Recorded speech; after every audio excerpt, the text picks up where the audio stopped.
L'univers passionne, surprend, transcende et ne cesse de nous étonner, à chaque découverte. Il regorge de secrets qui nous sont inconnus. Tant de questions resteront sans réponse. Mais c'est grâce à la soif de connaissance que l'homme part à ses découvertes.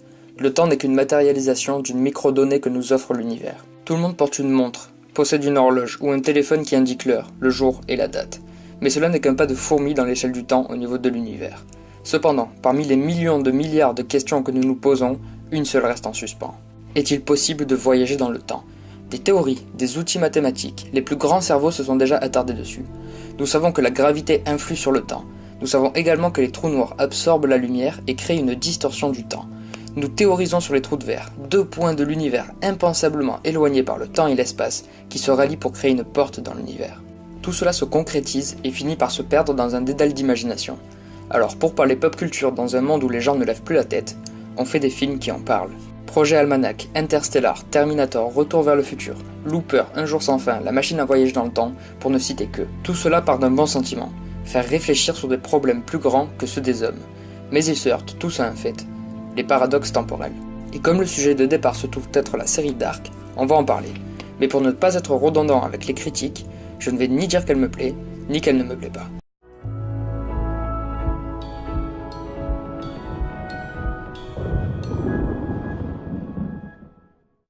Je m'explique.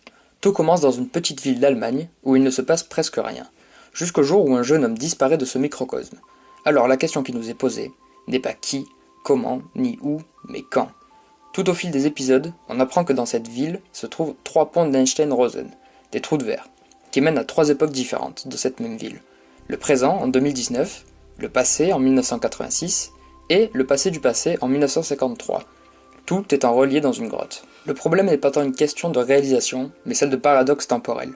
Il existe plusieurs façons de s'y opposer. Il y en a 3. Les univers parallèles, le double univers, et enfin, tout est déjà arrivé et arrivera.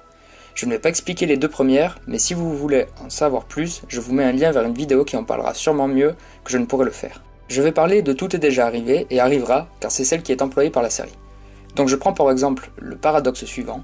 Vous allez dans le passé pour tuer votre père. Suivant cette théorie, ce n'est pas possible, car il n'existe qu'une seule réalité, et c'est celle où vous existez. Donc vous n'êtes pas le meurtrier de votre père, puisque vous êtes allé dans le passé pour le tuer. Et c'est là que la série se perd.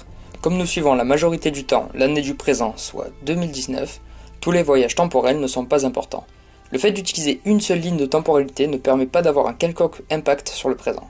Tous les éléments du passé se sont déjà passés, et personne ne peut en changer les conséquences. Ce qui fait que la série ne prend à aucun moment un risque. Car si un personnage décide de changer le passé, il ne serait plus dans une ligne de temporalité, mais dans 2. Autrement dit, les univers parallèles. Celui où il a changé le présent et celui où il est parti dans le passé. Même en fonctionnant comme ça, on devine avec une facilité déconcertante les événements de la série. Et même en évitant les prises de risque, car sans prise de risque, pas de paradoxe temporel, la série arrive à en faire. La machine qui crée les trous de verre et qui est construite par l'horloger n'est pas complète en 2019, et celle que lui apporte le Jonas du futur est complète. Ce n'est qu'en voyant la machine finie du futur que l'horloger peut finir celle de 2019. Le paradoxe est simple, qui a fini la machine? Ce n'est pas l'horloger, car elle a besoin de celle du futur pour faire fonctionner la sienne, et ce n'est pas Jonas du futur. Enfin, ce n'est pas aujourd'hui que nous verrons quelque chose parler de temps avec intelligence et brio, et certainement pas Dark. Bien sûr que la série pose des questions, mais pas les bonnes. Bien sûr que la série fait réfléchir, mais pas dans le bon sens. Tout ça pour vous dire, si vous voulez une réflexion sur le temps, ne regardez pas Dark. Moi je vais revoir l'Armée des 12 singes, et on se dit à la prochaine.